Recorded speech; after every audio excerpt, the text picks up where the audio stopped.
Semua. Baik, hari ini kita akan hukum administrasi negara, pertemuan kita yang pertama. Sebelumnya saya jelaskan untuk tim dosen saya dengan Prof. Hadin, dan kebetulan Prof. Hadin Mujad saat ini beliau sedang tidak enak badan. Saya diserahkan untuk membuka perkuliahan kita pada hari ini. Seperti perkuliahan pada umumnya, ya, perkuliahan kita ini pertemuannya ada 16 kali. Ada 16 kali pertemuan, kemudian ya kalau memang 16 kali karena ada 2 dosen. Kalau memang Pak Prof. Hadin tidak sibuk, maka nanti 8 kali akan pertemuan dengan saya, kemudian 8 kali pertemuannya dengan Prof. Hadin. Kemudian selanjutnya kita untuk kehadiran mahasiswa, ya, ini memang sudah aturan dari fakultas bahwa hadir 80%. Nah, untuk kita sendiri kita sistem hibrid, semester pertama sampai semester pertama. Pertemuan pertama sampai dengan pertemuan ke-8 nanti kita akan via Zoom. Kemudian insya Allah, ya, mudah-mudahan tidak ada arah.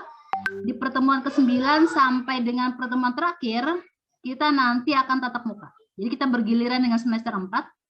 Untuk di awal ini semester 4 yang duluan ya tatap muka. Ya, Anda yang di semester 2 nanti mata kuliahnya di semester 2, di pertemuan ke-9 baru tatap muka. Mudah-mudahan keadaan semakin membaik. Ya. Selanjutnya untuk penugasan, ya kita ada 3 elemen, ada tugas, ada UTS, dan juga ada final test, ya, atau UAS. Nah, untuk tugas, ya tugas sendiri kalau Anda copy paste, ketahuan copy paste, sebagus apapun tugas Anda maka otomatis nilai tugas itu adalah E. Nah, tugas copy paste nilainya langsung otomatis E. Tidak saya periksa.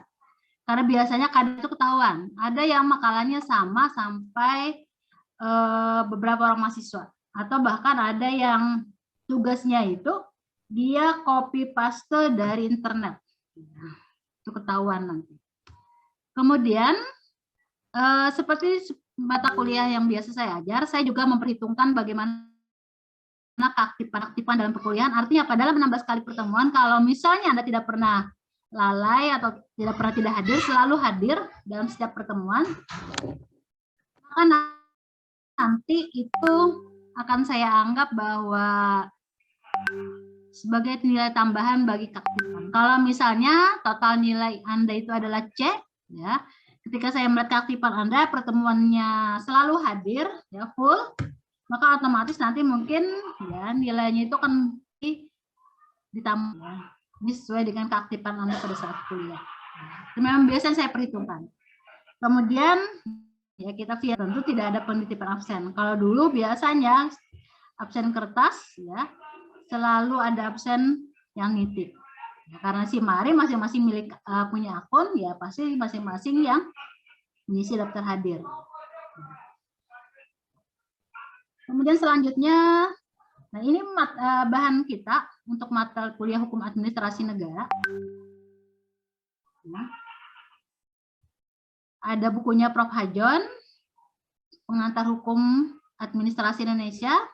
Kemudian saya juga memakai bukunya Marbun dan juga Prof. Mahfud tentang pokok-pokok hukum administrasi negara.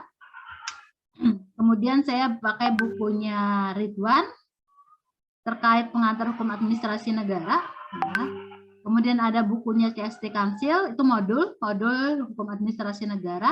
Bukunya Sapri dan kawan-kawan terkait tentang pengantar hukum administrasi negara, dan juga peraturan perundang-undangan yang terkait tentang petun, tentang hukum administrasi pemerintahan, itu juga nanti menjadi bahan bagi mata kuliah kita ini. Kalau sebelumnya, ya waktu saya masih kuliah, hukum administrasi negara itu semester ganjil.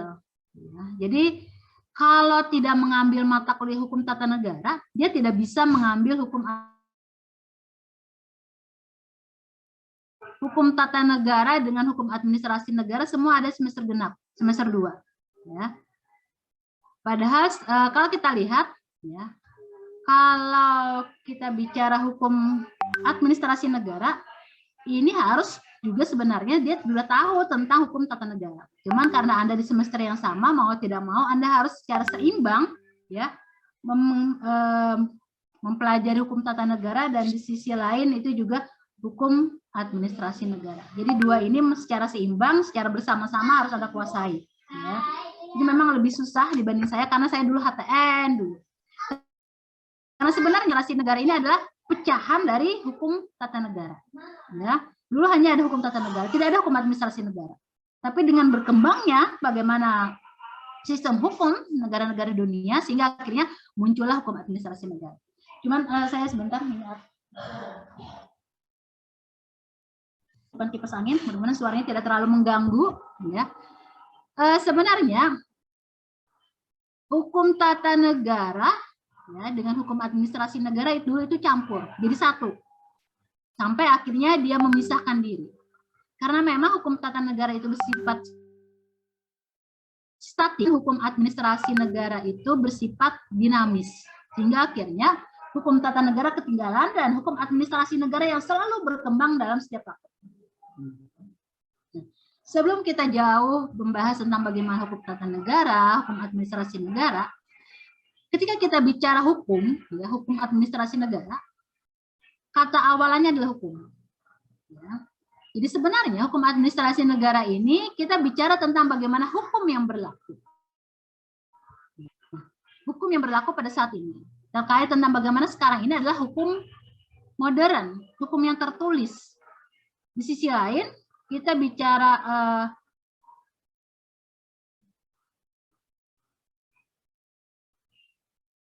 ini ya, sorry sebentar, ini ada mahasiswa yang WA. Karena saya juga mengajar, karena memang ya jam saya ini tabrakan semua. Nah, ini ada mahasiswa juga.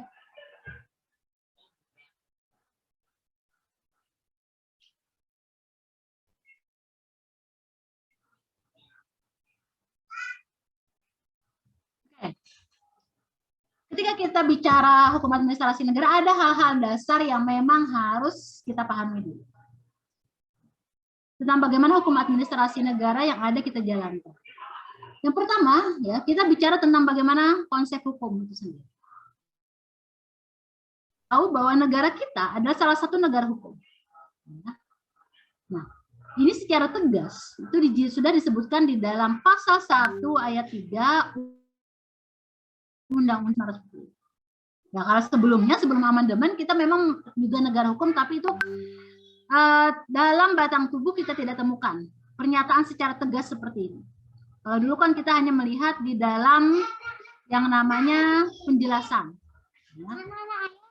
Negara kita adalah negara hukum, Rechtsstaat, bukan negara Machtstaat, bukan negara kekuasaan. Nah, sebagai negara hukum, tentu artinya kita bicara tentang bagaimana aturan. Ini kita bicara hukum administrasi negara, kita bicara tentang aturan yang ada dalam bidang administrasi nanti. Selanjutnya, dalam konteks ini, kita juga tentang bagaimana konsep hukum administrasi negara sekarang ini adalah konsep Welfare-State, konsep negara kesejahteraan. Ketika kita bicara tentang konsep negara kesejahteraan, Indonesia adalah salah satu negara yang menganut konsep itu. Ini jelas terlihat di dalam tujuan negara kita. Di mana dalam alinea keempat, pembukaan Undang-Undang Dasar tahun 1945, itu bicara tentang bagaimana tujuan yang ingin dicapai. Tentang kemerdekaan, mencerdaskan kehidupan bangsa, menjaga ketertiban dunia, dan yang terpenting adalah di sisi lain juga tujuan negara ini adalah bagaimana perwujudan dari konsep Welfare-State. Di sisi lain juga ini didukung dengan kelima dari Undang-Undang Dasar 1945. Inilah yang menguatkan tentang bagaimana bahwa kita ini memerlukan sarana hukum untuk mencapai tujuan. Sarana hukum untuk mencapai tujuan, kita menggunakan hukum administrasi negara. Kita menggunakan konsep hukum.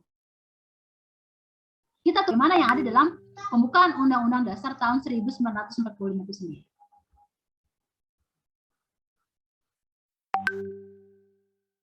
ini yang kita jalankan sekarang, konsep welfare state. Ya.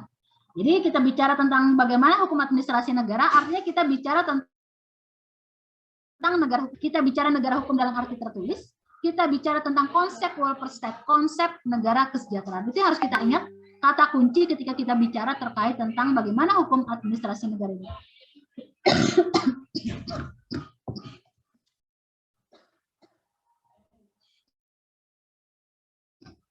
Saya juga sebenarnya kondisi memang kurang fit, ya, karena saya tidak tahu, mudah-mudahan bukan COVID. Ya. Sudah berapa waktu ini saya batuk berat, ya, awalnya demam, sakit tenggorokan, kemudian batuk-batuk, sampai sudah seminggu lebih, ya, belum sembuh juga. Karena saya tunggu sebentar, ya anak saya mengganggu.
Hati-hatilah.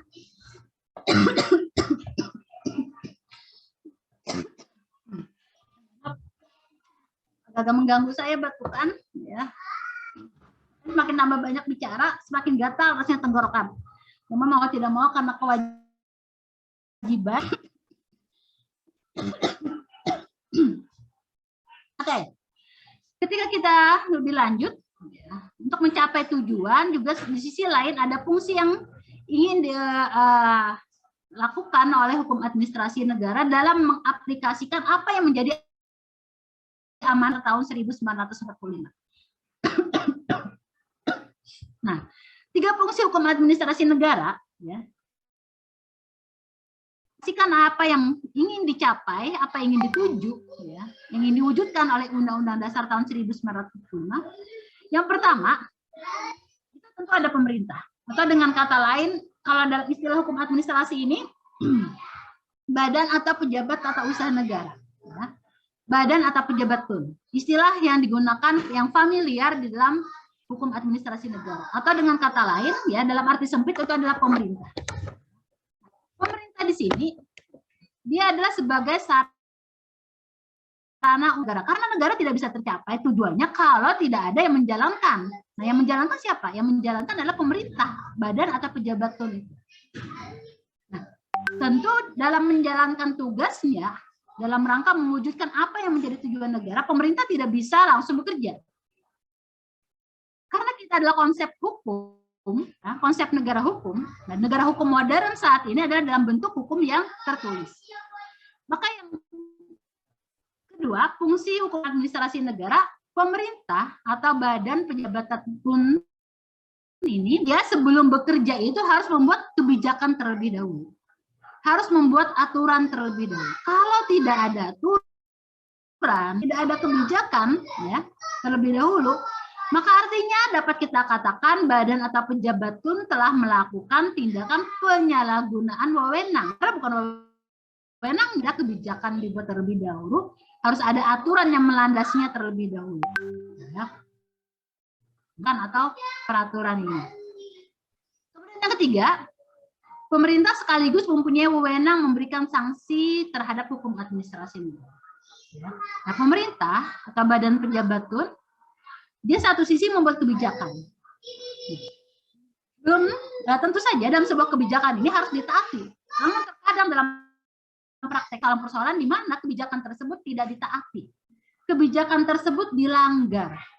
Sehingga akhirnya agar kebijakan itu ditaati, mau tidak mau harus ada sanksi. Ya, harus diberikan sanksi juga di dalam bagi siapapun yang melanggar kebijakan badan atau pejabat tata usaha negara tersebut. Ya. Jadi harus ada sanksi. Nah, sanksinya dalam hukum administrasi negara ini beda dengan sanksi yang nanti yang ada di dalam bidang hukum perdata. Beda nanti sanksinya di dalam bidang hukum pidana. Ya, nanti kita bicara sanksi di akhir.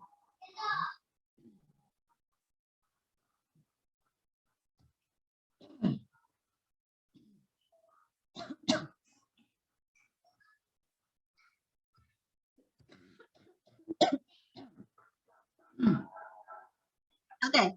Nah, kembali lagi ketika kita bicara hukum administrasi negara, akar persoalan ini, akar masalahnya kita bicara tentang negara hukum. Nah, sebelum kita mau bisa memaparkan tentang bagaimana hukum administrasi negara, kita harus tahu dulu bagaimana ciri dari negara hukum itu sendiri. Ketika kita bicara ciri negara hukum, ada yang pertama adalah asas legalitas. Artinya apa? Kekuasaan itu ada dibatasi, pembatasan kekuasaan. Karena kan Lord Acton pernah mengatakan bahwa kekuasaan itu cenderung disalahgunakan. Kekuasaan yang berlebih pasti, mau tidak mau, oleh karena itu ada pembatasan terhadap kekuasaan ini. Agar tidak terjadi penyalahgunaan. Rentan sekali badan ini dalam menjalankan kewenangannya, dalam menjalankan tugas-tugasnya itu melakukan penyalahgunaan. Karena kalau dihadapkan dengan masyarakat, terkadang badan atau pejabat ini dia mempunyai yang lebih superior, ya, harusnya dia melayani masyarakat. Makanya asas legalitas ini yang pertama kalau kita bicara tentang bagaimana konsep negara hukum. Kemudian yang kedua, ya,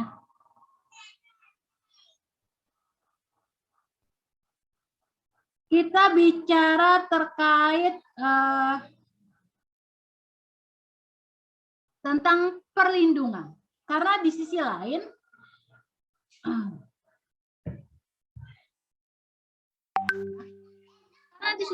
ketika kita bicara tentang asas legalitas, bicara tentang pembatasan kekuasaan, artinya ini badan atau pejabat pun dia berhadapan dengan masyarakat. Maka dengan adanya negara hukum ini, ya, di sisi lain juga memberikan perlindungan terhadap masyarakat.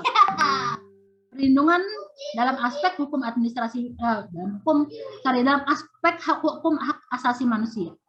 Artinya apa? Kita bicara di sini bahwa nilai-nilai hak asasi manusia, nilai-nilai hak masyarakat itu yang juga harus dikedepankan. Ada perlindungan HAM. Perlindungan HAM ini arahnya kepada masyarakat. Kemudian yang ketiga, nah kita bicara tentang bagaimana peradilan yang mandiri. Artinya apa? Kita bicara tentang jika ada persoalan hukum yang muncul. Jika ada persoalan yang muncul, maka peradilan itu pun tidak boleh ada intervensi dari penguasa, karena yang cenderung melakukan intervensi bukan masyarakat. Kalau kita lihat dalam aspek dalam segi kelembagaan, yang sangat riskan untuk mengintervensi kemandirian dari lembaga peradilan kita adalah mereka yang punya kekuasaan. Maka di sini peradilan yang mandiri itu diharapkan. Peradilan yang mandiri ini arahnya untuk menghilangkan intervensi-intervensi dari penguasa agar bagaimana keadilan yang sesungguhnya bisa dilaksanakan. Kemudian ciri negara hukum yang keempat itu adalah bagaimana equality before the law. Artinya apa? Semua persamaan kedudukan dalam hukum dan pemerintahan tanpa ada pengecualian. Pasal 27. Nah, inilah ciri-ciri dari negara hukum yang bagaimana kita coba implementasikan dalam negara Republik Indonesia ini. Nah, kemudian kita masuk dalam perspektif lebih khusus lagi. Kita bicara tentang bagaimana perspektif HAM, ya, perspektif HAM, hukum administrasi negara. Bagaimana perspektif hukum administrasi negara dalam perspektif hukum administrasi negara dalam konsep negara hukum. Bagaimana asas legalitas yang ada dalam hukum administrasi negara ini bicara bahwa setiap tindakan pemerintah, setiap tindakan badan pejabat tata usaha negara, itu dia harus berdasarkan pada hukum. Karena apa? Karena segala yang mengatur warga negara itu nanti badan atau pejabat itu entah dia nanti melarang, ya, seperti tidak boleh membuang sampah sembarangan misalnya.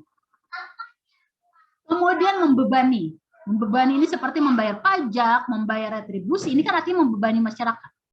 Kemudian mengurangi hak. Mengurangi hak ini seperti misalnya kita tidak bisa sembarangan untuk membangun sesuatu bangunan apapun. Walaupun kita punya tanah luas 1 hektar sekalipun. Tapi ketika kita ingin mendirikan bangunan di atas tanah tersebut, kita tidak bisa langsung mendirikannya walaupun itu tanah nenek moyang kita. Artinya apa? Kita harus mengurus kepada pemerintah dulu, harus mengurus kepada pemerintah dulu izinnya. Nah, ini semua baik itu yang melarang, membebani, mengurangi hak dalam kaitannya dengan aspek legalitas ini, ya, dalam segala tindak tanduk dari pemerintah atau pejabat tun, itu semua harus diatur dengan peraturan perundang-undangan, apapun itu. Segala tindak tanduk dari penguasa itu harus diatur melalui hukum administrasi negara. Nah, dalam aspek hukum administrasi negara, selain asas legalitas, yang kedua adalah bagaimana tindak pemerintah. Ya, dalam hukum administrasi ini, dalam perspektif hukum administrasi, dalam konsep negara hukum ini, hukum administrasi itu harus mengedepankan tindakan pemerintah. Artinya apa? Ini ada tindakan, ada perbuatan yang dilakukan oleh pemerintah. Ya. Tindakan itu baik perbuatan atau tidak berbuat, itu termasuk tindak. Tindak pemerintah itu baik mengeluarkan atau tidak mengeluarkan izin misalnya. Itu tindakan. Tidak berbuat itu tindakan. Ya. Nah, dalam hukum administrasi, dalam konsep negara hukum ini, kalau perspektif HAN itu kita bicara tentang bagaimana tindak pemerintah. Tindak dari badan atau pejabat. Kemudian selanjutnya, ini kita bicara tentang adanya perlindungan hukum bagi masyarakat. Bagus. Di sisi lain itu adalah bicara tentang bagaimana perlindungan. Kita bicara dalam semua aspek sebenarnya di sini dalam perspektif HAM. Kita bukan hanya bicara tentang bagaimana penguasa, pemerintah atau badan pejabat, tapi kita juga dalam perspektif bagaimana itu, bagaimana rakyat. Ini semua secara komprehensif itu diatur dalam hukum administrasi negara.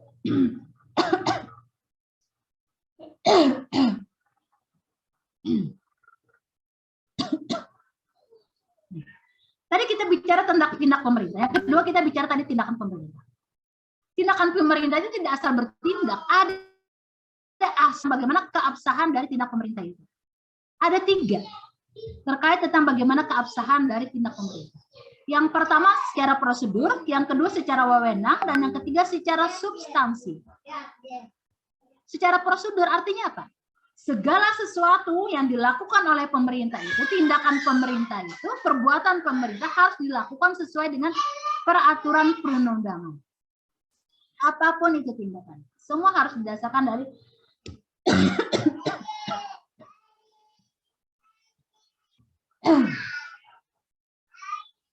semuanya itu harus didasarkan pada peraturan perundang-undangan.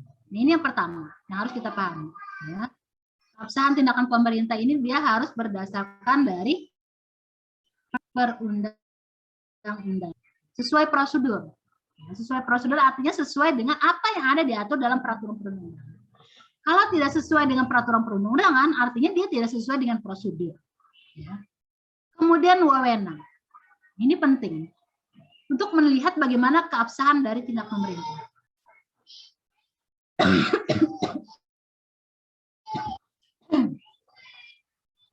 Wewenang di sini artinya apa? Ini adalah kewenangan yang sah, kewenangan yang sudah diatur oleh yang sudah ada dalam peraturan perundang-undangan. Jadi kalau bukan kewenangannya artinya dia tidak sah. Seperti ini. Contoh seperti saya sekarang ini mengajar. Ya. Sekarang mengajar. Saya diberi kewenangan mengajar hukum administrasi negara. Saya kan termasuk salah satu badan atau pejabat tun sebenarnya. Ya. Saya juga termasuk sebenarnya adalah salah satu badan atau pejabat tun. Karena segala aspek kehidupan itu masuk dalam bidang pendidikan ini. Saya adalah salah satu dari wakil badan atau pejabat tun. Saya sendiri sebagai badan atau pejabat tun di sini, saya tidak bisa bertindak sewenang-wenang. Artinya apa? Ketika saya mengajar, ya, kewenangan saya hanya hukum administrasi negara kelas A dan kelas B. Hanya 2 kelas itu. Ya, kelas A dan kelas B kebetulan saya dan Prof. Hadir mengajar. Nah, di sini artinya saya tidak punya kewenangan lain untuk mengajar saya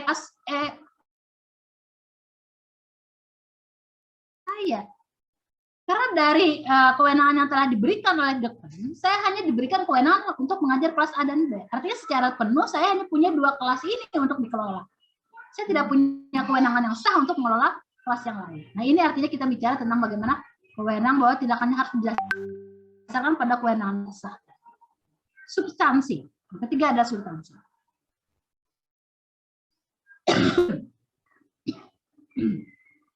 Substansi artinya apa? Sesuai dengan aturan yang mendasari. Materinya itu sesuai. Materi sesuai dengan aturan dasar.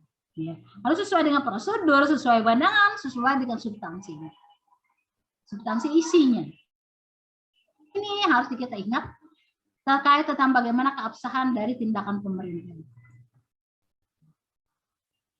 Tadi di awal saya katakan, ketika kita bicara konsep hukum administrasi negara saat ini, yang kita jalankan adalah konsep negara hukum modern. Konsep hukum yang tertulis. Atau dengan istilah lain dikenal juga dengan istilah welfare state. Negara kesejahteraan. Dalam konsep hukum administrasi negara yang kita jalankan sekarang ini, ada beberapa hal yang harus kita perhatikan. Nah, saat ini, dalam konsep yang kita jalani saat ini tugas pemerintah adalah mencampuri segala aspek kehidupan masyarakat. Semua dicampuri. Seperti misalnya dalam perkawinan. Kalau kita lihat sebenarnya perkawinan itu adalah aspek privat. Ya. Perkawinan itu sebenarnya adalah aspek privat. Sekarang perkawinan itu bukan hanya aspek privat atau aspek hukum perdata. Karena negara sekarang sampai persoalan perkawinan pun dicampuri. Sekarang perkawinan itu ada kehadiran atau peran negara di dalamnya. Sekarang ada kalau harus kawin itu sekarang harus ke KUA. Harus dicatatkan. Baru dianggap secara hukum negara. Walaupun perkawinan sah itu adalah perkawinan yang dilakukan sesuai dengan kepercayaan agama kepercayaannya masing-masing. Tapi di sini tetap sekarang ini, kalau dulu kan seperti itu. Kalau dulu saya sudah, kalau kita secara hukum misalnya perkawinan secara hukum misalnya ya sah sudah. Sekarang harus dibarengi dengan bagaimana pencatatan perkawinan, keabsahannya itu. Begitu juga kelahiran. Kelahiran itu kan persoalan perdata sebenarnya.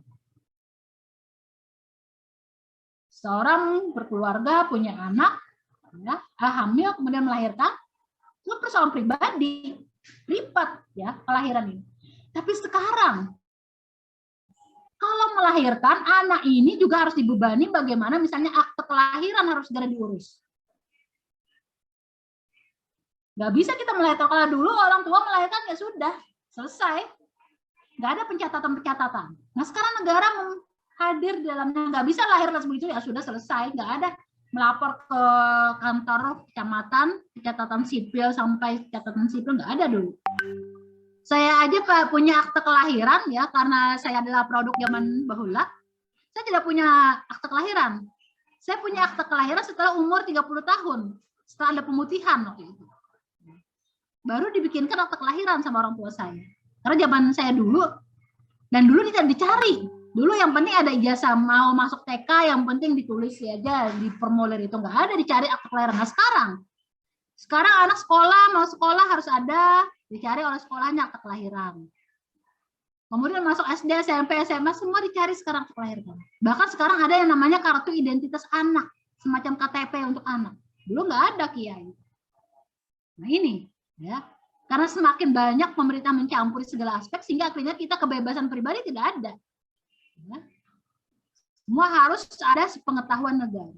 Anda juga punya tanah luas seluas ya, taruhlah misalnya Anda punya tanah seluas mata memandang, itu tanah Anda semua, tapi sekarang Anda tidak bisa mengakui itu semua tanah Anda. Anda harus membuktikan keabsahan kepemilikan dari tanah itu. Artinya apa? Anda harus punya sertifikat sekarang. Ada kehadiran negara lagi di sini. Nah, dulu kita sakit, berobat segala macam kan kita antara kita pribadi persoalan kesehatan ini. Sekarang negara juga mempunyai, bahkan sekarang ada BPJS segala macam. Itu membuktikan adanya kehadiran negara di dalam bidang kesehatan. Dulu kita mau sekolah atau tidak ada urusan, ya terserah kita. Nah sekarang ada wajib belajar 12 tahun. Artinya apa? Ada negara hadir mewajibkan bagi masyarakatnya untuk belajar. Nah ini adalah bagaimana semua ini terjadi karena memang negara sekarang mencampuri segala aspek kehidupan masyarakatnya. Nggak ada lagi ranah privat akhirnya. Semua dimasuki oleh pemerintah. Sehingga akhirnya tugas pemerintah sekarang semakin tambah banyak. Kita dulu mau kemana-mana bebas. Sekarang ya ada campur tangan negara. Kita mau masuk mall misalnya, jangan mau, taruhlah mau naik pesawat. Dulu kita mau naik pesawat kemana serah. Sekarang harus ada tes PCR, harus ada vaksin pertama, kedua. Nah ini kan ini karena campur tangan negara di dalamnya. Kita tidak bebas seperti dulu. Karena negara semua mencampuri aspek kehidupan. Ada positif dan ada negatifnya semua ini. Dari ada banyak campur tangan negara dalam kehidupan. Yang kedua, konsep negara hukum modern, welfare state, ini kita bicara terkait tentang bagaimana perlindungan konstitusi. Artinya apa? Karena kita bicara dalam hukum modern adalah hukum yang tertulis, di sisi lain itu adalah perlindungan konstitusi terhadap warga negara. Nah, di sisi lain juga bicara tentang bagaimana pembatasan kekuasaan itu sendiri.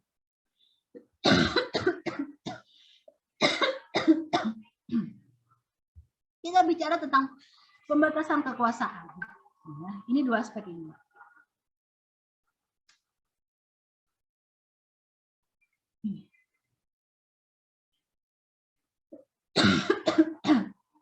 Kemudian yang ketiga, ciri negara hukum modern welfare state adalah bagaimana badan kehakiman yang bebas. Tanpa ada campur tangan dari atau intervensi dari pihak penguasa. Ini ciri negara hukum modern yang ketiga. Kemudian yang keempat, pemilu yang bebas. Kita bicara tentang bagaimana sistem demokrasi. Nah, ini kita bicara tentang kesejahteraan. Artinya apa? Kita masyarakat di sisi lain walaupun dicari pemerintah, tapi di mana demokrasi itu juga memainkan peran penting saat ini.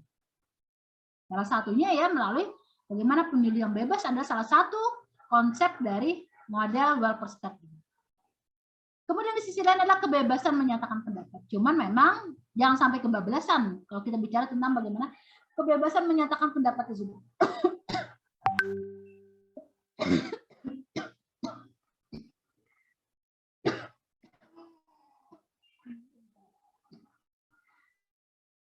Kebebasan di sini memang kebebasan yang juga harus dibarengi dengan tanggung jawab. Ya. Apalagi sekarang dengan zaman serba maju ini jangan sampai hoax itu ya diatasnamakan kebebasan menyatakan pendapat. Ini juga kita harus bisa memilah-milih ketika kita bicara tentang bagaimana kebebasan menyatakan pendapat. Nah di sisi lain yang juga termasuk dalam konsep negara hukum modern adalah bagaimana pendidikan keluarga negara. Warga negara itu harus diberikan pendidikan sehingga akhirnya dia menjadi warga negara yang baik. Karena bagaimanapun tadi konsep negara hukum modern, konsep welfare state ini kita bicara penguasa, pemerintah, badan pejabat, dan juga di sisi lain bicara masyarakat. Dua aspek ini harus secara seimbang. Nah, agar seimbang masyarakat itu juga harus diberikan pendidikan kewarganegaraan.